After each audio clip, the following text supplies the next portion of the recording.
Hello Tribees, it's part 3 of James builds Tom's son's birthday bicycle, and we're about to fit the bell. Now I don't know what the rules are in places like America, but in Britain there is a law somewhere, I believe, or there certainly used to be, that says a bicycle must be audible in approach, which to my mind means shouting or screaming, but actually technically it means a bell or some sort of hooter. And this modern type of bell, not the old ones that go kerrang, these single ting ones. Let's imagine you're out on a bike like this. It's a sort of mountain bike, so you might be riding through the forest on a rough trail at immense speed because you're 13 or 14 years old and you have no fear of death. And you're belting down a hill and then you realise your brakes have failed and there are some orphans being taken out for a walk by their guardian through the woods. You're going to crash into them and you're going to kill everybody. It's a terrible moment. Well, that'll do it then, won't it? Oh no, Grandma's walked out into the road with all her shopping. I'm going to run her over and possibly drive her into the path of that oncoming bus. Who's had my Honda screwdriver? Reversible Honda screwdriver from 1964. One of the best tools ever designed. Also, it has a hollow ground square end. It's got a Phillips end, well actually Japanese industrial standard, and it's got a slotted end, but that is hollow ground, which means it goes into those cheese head adjusting screws on things like the carburetor of a Super Cub. It's a wonderful tool. It is, even though I have many dozens of the things, in many ways my favourite screwdriver and the most useful one. It's the screwdriver you take with you to a desert island in case it had a bicycle or a Honda Super Cub or an old Japanese made radio on it. The trouble is the young people who come into my bunker don't realise the significance of this thing. They don't realise that A, it's an antique, and B, it's a tool without which humankind could not progress any further, and they just sort of toss it on one side or think, oh, screwdriver, yeah, just put that over there. It's not just a screwdriver, it is the Honda reversible screwdriver. This is not a difficult job, I'm not even sure you need to see it. You put the bell on the handlebar, it's got a springy plastic clip, clip it over the handlebar, get it in the right sort of position, riding along, Grandma's in the road, and then, providing you can get to the, no you can't, you see, balls, tighten up the little screw. There is your bell, and other road users are now completely safe from your flying bicycle. Honestly, it's hopeless. Right, I suppose we should put the reflector on, as we are responsible people. Would you agree? I've put that on, clearly put that on the wrong bracket. There are two brackets with the bike. That's not going to be very useful as a reflector if it does that or that. So let's put it on the other one. I've noticed with all the cyclists piling past my flat at Kennington Oval, everyone seems to be in a bit of a race with each other. Have you come across that when you've gone for a bike ride? Yes, I think there are, well, some people are doing personal bests on the way to work, which in some ways strikes me as a rather foolish idea. In other ways, cyclists can just be complete arses. But you know what? I know a lot of people, especially car drivers, and I don't doubt quite a few people on Drive Tribe will say, oh, bicycles, they don't pay any tax, and they don't have to have insurance, and they all drive like lunatics, and they jump red lights. And yeah. But the thing is, when I'm going along in the car, and I see someone on a bike, especially somebody on, you know, a trick road bike or a really trick mountain bike of some sort, and they pull off some really, really ballsy move through the traffic, at huge risk to themselves and no risk to anybody else, a large part of me, and I mean about 98% of me, thinks, yeah, well done, mate, good to watch. They're risking their own necks mainly, not anybody else's. I know occasionally they might hit a pedestrian and that's very, very bad. But I just quite like seeing people do things that I wouldn't do, really, because I'm old and, you know, I fear my mortality. But younger people, as I said earlier, they have no fear of death, it has no sting, and they just want to pull off a really, really good move. And it's entertainment for the rest of us. It's good to watch. So I like it. I think, you know, if you're going to ride a bike, ride like a bit of a dick. The rest of us have to sit in a traffic jam listening to the Archers. The least you can do is entertain us by trying to kill yourself on your bicycle. Well, the Archers is a very dull, countryside-based drama that's been running on BBC Radio 4 since 50s. I think it is the 50s. It's been going on a long time and nothing has ever happened. I'm going to have my Mr. Kipling Battenberg roll, stick, slice, cake. Excellent. Named after Bach's famous concertos. On occasion, I think I like those silver cakes precisely because they're artificial. You know they're made in a factory. There's something really reassuringly just fake. Industrial, yes. No, I agree, but I quite like industrial food. I mean, this was made in a factory. Your camera was made in a factory. These clothes were. Why do we think food has to be produced by peasants in smocks from John Duxbury's Book of Hours? It's nonsense. Of course it should be industrialised. We'd starve otherwise. The reason the population is as big as it is because food production is industrialised. And if we stopped industrialising it, we'd starve. So all that artisan coffee and craft bread or whatever, that's a privilege earned by the existence of this stuff. Like, comment, subscribe.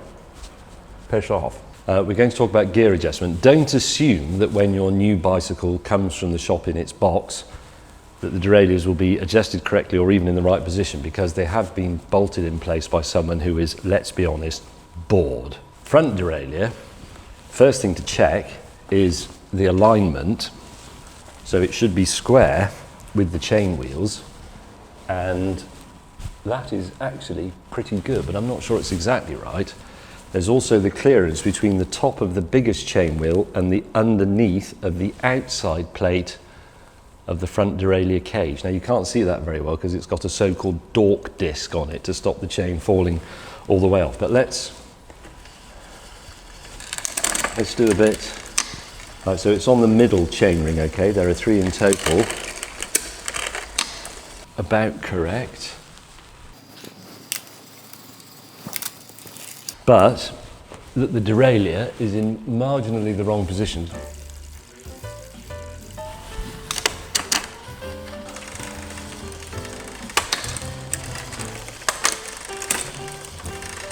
The rear derailleur is slightly out of adjustment, I can hear it. So the slight problem is that when we're on the big chain wheel, the derailleur cage is out of alignment that way and very slightly too low, and the effects of that are, one, is that on the big chain wheel the cage is rubbing on the dork disc just very slightly there, and the second one is that when you're on the middle chain wheel and you're using the higher gears at the back, it's rubbing on the inside of the cage. So I need to just give it a tiny twist that way. I'll slacken the bolt to do this and move it up by, honestly, 2 millimeters at the most. And in order to try and do this without slackening off the cable, we'll go back to the small chain wheel using the 9 millimeter socket. This is a so-called band-on derailleur, so-called because it's attached with a band around the frame. You see that move? Very fractionally. I'm sorry if you can't see this, you'll have to trust me. Okay, there is about right. And I will do the derailleur strap back up to the correct torque, which is 6. Try that again. So we're on the small chain wheel, middle chain wheel, no rub, top chain wheel. Sounds absolutely terrible. So if I now move, I'm still on the big chain wheel. That's good, that is clear of the cage. And if I now middle chain wheel, I'm in the high gears and it's clear of the cage. Excellent. Right, now the rear derailleur. The most important thing in the rear derailleur, well, there are 3 important things. There's the top position, how far it goes out, the bottom position, how far it goes in, and then the cable tension, which is adjusted with this barrel adjuster, which dictates how well the chain lines up with each gear when you're in it. If it's slightly to one side, you'll get that horrible noise that you heard just now. And in fact, your ears are the key to experiencing and understanding this. We'll leave it on the central chain wheel, change all the way up to the top. So we're now in top gear and the derailleur won't move any further. And visually, it needs, I would say, half a turn out on the top adjustment screw using the Honda screwdriver.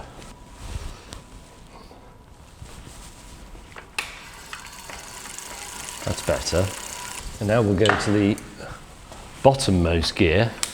This is a Shimano shifter up here, which is nice. You can give it a small press for 1 gear or a big press and you get 2. And on the On the bottommost gear, that alignment is good. It's not trying to go any further, so it's not going to fall into the wheel. I think we can give that about a quarter of a turn extra on bottom adjustment, low.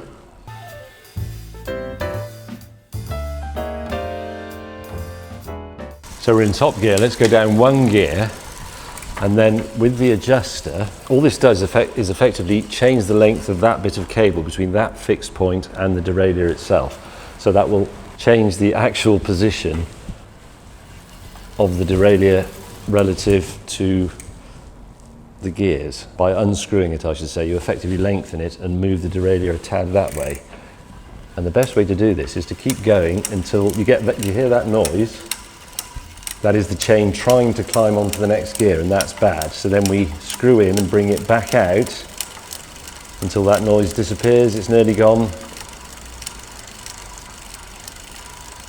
There it is gone. Yeah? Do you hear the difference? And now we can try changing down 2 gears. Just as a check, we'll do the same thing here. Lengthening. There's the nasty noise. It's trying to climb. Still there a bit. There it is gone. Change up 2 again, or down 2 I should say. What you're looking for is a sort of compromise that means it works properly in every gear. It may not be absolutely perfect in any from an engineering point of view, but it will work. Just got a slight noise. That's gone. And doesn't fall off at the end. Good. I think, apart from pumping up the tyres, that is a complete bicycle.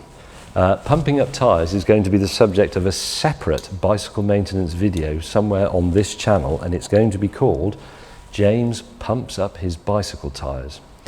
I hope all that was useful. I hope if you have bought a bicycle for your child or for yourself and it comes in a box, and you don't want to wait for your bike shop to do it for you, you will have a crack at that. But if you're in any doubt, especially about things like the brakes, the steering head, do take it to the bike shop, because I don't want to be responsible for you going down a hill, realizing your brakes don't work and that the steering is coming apart and you can't turn it, and you're heading towards a group of orphans. That's all you've got left. Thank you for watching. Like, comment, subscribe, and goodbye.